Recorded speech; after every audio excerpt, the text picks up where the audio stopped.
साथ में विष्णुपदी संक्रांति भी है और इसी दिन श्रावण मास का सोमवार भी है, वो भी शुक्ल पक्ष वाला। महाराज पूरे भारत भर में अब श्रावण का महीना शुरू हो गया है, ठीक है। अब इन पर्वों का हम लोग खूब अच्छे से लाभ कैसे ले सकते हैं, इसी का हम लोग इस वीडियो में चर्चा करेंगे। इस वीडियो को ध्यान से सुनिएगा और पूरा लाभ लीजिएगा। सबसे पहले हम लोग बात करेंगे विष्णुपदी संक्रांति की। देखिए महाराज, हर महीने ना सूर्य संक्रमण करते हैं, यानी अलग अलग राशियों में जाते हैं। तो जिस राशि में भगवान जाते हैं ना सूर्य भगवान, उसी राशि की संक्रांति बन जाती है। तो इस बार भगवान सिंह राशि में जाएंगे तो इस सिंह राशि की संक्रांति बनेगी, जिसको विष्णुपदी संक्रांति भी कहते हैं। इसके अंदर आप जो भी दान पुण्य सत्कर्म तर्पण पितरों के लिए जो कुछ भी करेंगे ना, सब 1 लाख गुना हो जाता है, ऐसा हमारे पद्म पुराण में वर्णन आता है। इसका पुण्य काल रहेगा सुबह सूर्योदय से लेकर सुबह के 8:04 तक, ठीक है। तो आप सभी लोग ये जो आपको 2-3 घंटा मिलेगा ना, कहीं पे सूर्योदय 5:30 बजे हो जा रहा है, कहीं पर 6 बजे होता है, कहीं पर 6:30 बजे होता है। तो लगभग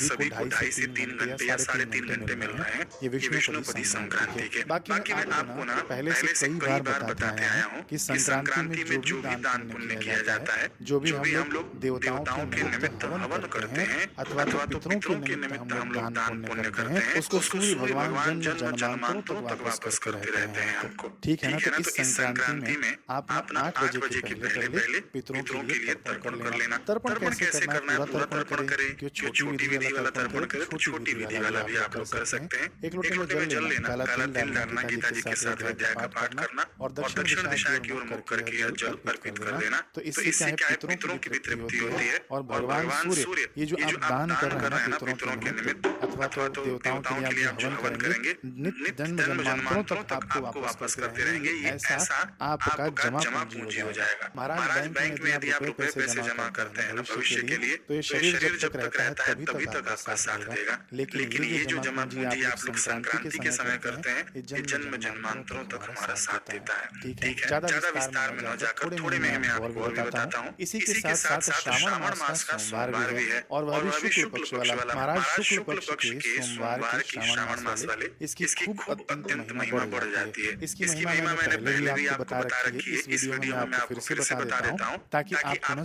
स्मरण आ जाए। भगवान शिव जी सनत कुमार जी से बता रहे हैं। अब देखिए ये श्रावण महीना ना भगवान शिव जी को ही समर्पित है और श्रावण महीने की महिमा भगवान शिव जी ही बता रहे हैं। किसको? सनत कुमार जी को बता रहे हैं। सनत कुमार जी बहुत ऊंचे महापुरुष हैं। भगवान शिव जी कहते हैं कृष्ण नाचरितं पूर्वं सोमवार व्रतम शुभम, यानी सबसे पहले ये श्रावण मास के सोमवार का व्रत जो है ना भगवान श्री कृष्ण ने किया, उसके बाद राजाओं ने उनका अनुसरण किया है ना। तो ये जो सोमवार के व्रत की महिमा है ना भगवान श्री कृष्ण भी जानते थे और वही महिमा हम लोग शास्त्रों के माध्यम से इस वीडियो के माध्यम से हम लोग भी जानेंगे। आगे स्कंद पुराण में वर्णन आता है कि मत स्वरूप यतो वारस्ततः सोम इति स्मृतः।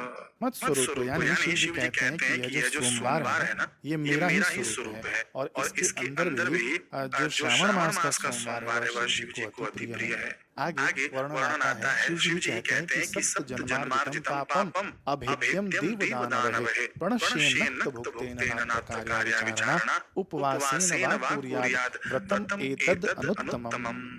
इसका अर्थ है कि देवताओं और दानवों से भी अभेद्य 7 जन्मों का अर्जित पाप, 1 जन्म 2 जन्म 3 जन्म और 4 जन्म नहीं 7 जन्मों की अर्जित पाप, वो भी कैसे पाप जो देवताओं से भी अभेद्य, यानी देवता भी चाहे आशीर्वाद देकर उन पापों को खत्म न कर सके, ऐसा जघन्य पाप भी आपके द्वारा हो गया हो, है ना। तो वह पाप भी नक्त भोजन से नष्ट हो जाता है। किस दिन? सोमवार के दिन, और वो भी श्रावण मास के सोमवार की यहाँ पर बात हो रही है, ध्यान दीजिएगा आप लोग। तो भगवान शिव जी कह रहे हैं कि ऐसा जघन्य पाप भी यदि आप लोग नक्त व्रत करते हैं श्रावण मास के सोमवार पे तो वह भी नष्ट हो जाता है। और देखिए नक्त व्रत कैसे किया जाता है, कई लोगों को शंका होगी। नक्त व्रत में दिन भर आपको व्रत उपवास किया जाता है, फिर उसके बाद शाम के समय शिव जी का पूजन करना चाहिए और सूर्यास्त के 1.25 घंटे के बाद आपको भोजन करना चाहिए, ठीक है ना। इसको नक्त व्रत कहा जाता है। इसके अंदर लहसुन प्याज नहीं लेना चाहिए, मीठा भोजन करना चाहिए, सादा भोजन करना चाहिए। इसीलिए मीठा भोजन कहा जाता है ना कि नमक मिर्ची आदि भी ना हो, खटाई ना हो, इसलिए कहा जाता है। मीठा भोजन क्यों कहा जाता है कि जैसे कि आपने दूध ले लिया अथवा तो दूध रोटी ले लिया, खीर ले लिया, इस प्रकार का भोजन लेना चाहिए, तो यह आपका नक्त व्रत सफल होता है ना। नक्त व्रत की कितनी महिमा शिव जी बता रहे हैं, इसमें संदेह नहीं करना चाहिए, ऐसे शिव जी कह रहे हैं। अथवा तो इस उत्तम उत्तम व्रत को उपवास पूर्वक भी कर सकते हैं। शिव जी ने बताया है कि पूरा यदि आप उपवास करना चाहें, अगले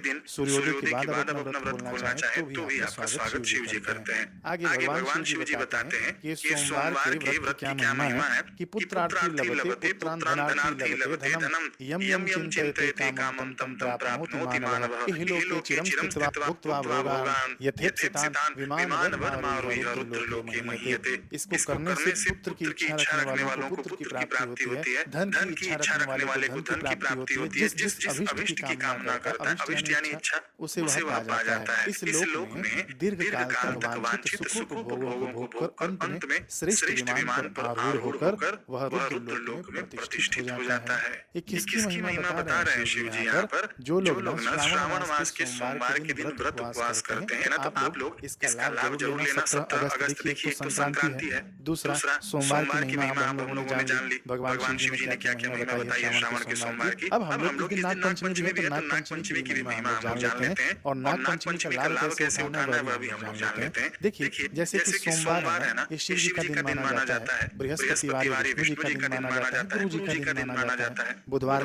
गणेश जी का दिन माना जाता है। इसी प्रकार से पंचमी माता लक्ष्मी का दिन माना जाता है और पंचमी नाग देवताओं को भी समर्पित है। ठीक है ना? तो इन दिनों नाग की पूजा करने से धन, मनोवांछित फल और शक्ति की प्राप्ति होती है। किस दिन? नाग पंचमी के दिन की बात हो रही है। पूरा ध्यान से सुनिएगा, समझ में आएगा कैसे लाभ लेना है। देखिए मैंने आपको बताया कि पंचमी माता लक्ष्मी का भी दिन है, इसीलिए इस दिन यदि नागों की पूजा होती है तो भी धन की प्राप्ति होती है व्यक्ति को, और इस दिन यदि आप माता लक्ष्मी की भी पूजा करते हैं तो भी धन की प्राप्ति होती है। लेकिन नाग पंचमी की विशेषता है ना इस दिन, तो आप इस दिन नागों की पूजा करें। नागों की पूजा कैसे करें आगे सुनिए। देखिए अलग अलग मान्यताएं हैं कि नाग पंचमी कैसे शुरू हुआ। लोगों को लगता है कि बस मनगढ़ंत कहानियां हैं, नाग मरे नहीं, इसीलिए जंगलों में नाग को बचाने के लिए, गांव खेड़ों में नाग को बचाने के लिए ये परंपरा, ये त्योहार शुरू कर दिया गया। ऐसी बात नहीं है महाराज। वराह पुराण के अनुसार कई सारे मत मिलते हैं, मैं आपको बताता हूँ। वराह पुराण के अनुसार जिस दिन ब्रह्मा जी ने शेषनाग पृथ्वी को धारण करने की सेवा प्रदान की,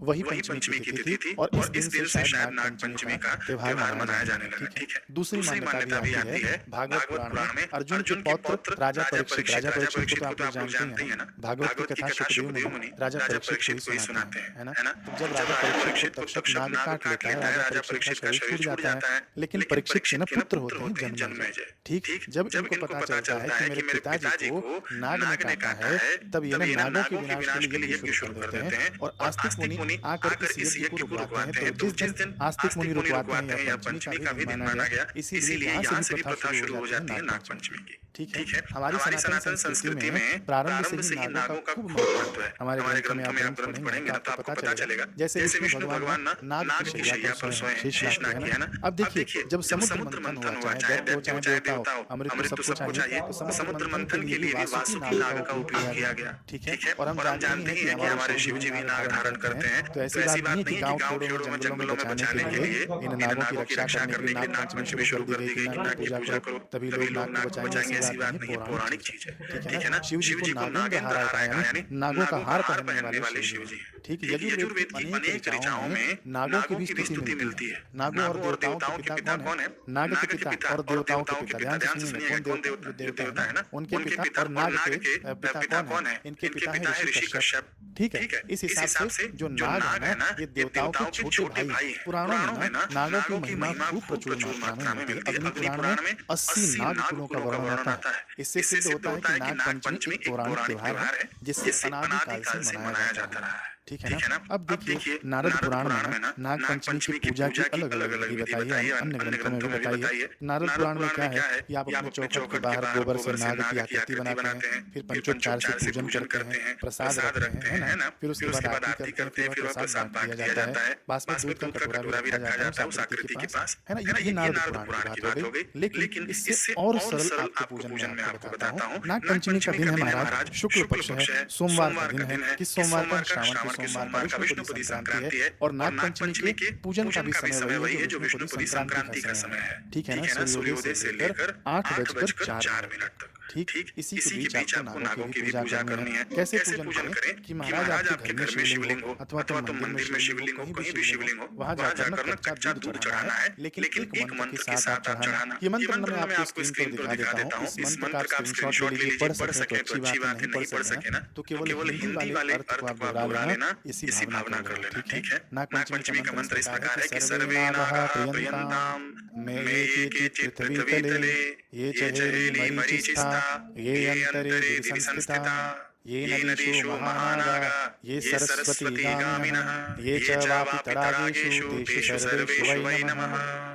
ठीक है। ये ना नाग पंचमी के पूजन का मंत्र है। पूजन का मंत्र क्या है महाराज? ये मंत्र पढ़ते पढ़ते शिव जी के ऊपर कच्चा दूध चढ़ाना चाहिए, है ना। कच्चा दूध चढ़ाते चढ़ाते इस मंत्र को पढ़ लेना। यदि आप इस मंत्र को पढ़ नहीं सकते हैं तो आप इसका हिंदी अर्थ सुन लेना, समझ लेना अथवा तो याद कर लेना कि इस संसार में आकाश, स्वर्ग, झीलें, कुएं, तालाब तथा सूर्य किरणों में निवास करने वाले सर्प हमें आशीर्वाद प्रदान करें तथा हम सभी आपको बार-बार नमन करते हैं। ये हिंदी अर्थ भी आपको स्क्रीन पर दिख जाएगा। ठीक है। तो आप लोग ये पूजन का मंत्र है, ज्यादा विधि विधान में न जाकर शिव जी के ऊपर कच्चा दूध चढ़ाया, इस मंत्र को पढ़ लिया, पढ़ने नहीं आता है तो हिंदी अर्थ की भावना कर लिया, है ना। अंतर्यामी देवता तो उनमें भी बैठा है, आप में भी बैठा है, वह सब समझता है। फिर उसके बाद मैं आपको अलग से एक और श्लोक बताता हूँ जिसको आप पढ़ना चाहें तो पढ़िए, नहीं पढ़ना चाहें तो कोई बात नहीं, क्योंकि ये शास्त्रों में मिला है तो सुन लेना इसको केवल। अनंतम वासुकिं शेषं पद्मनाभं च कमलं शंखपालं धृतराष्ट्रं तक्षकं कालियं तथा एतानि नवनामानि नागानां च महानां सायंकाले पठे नित्यं प्रातःकाले विशेषतः तस्य विषयं नास्ति सर्वत्र विजयी भवे। इसका अर्थ है कि 9 नाग देवताओं के नाम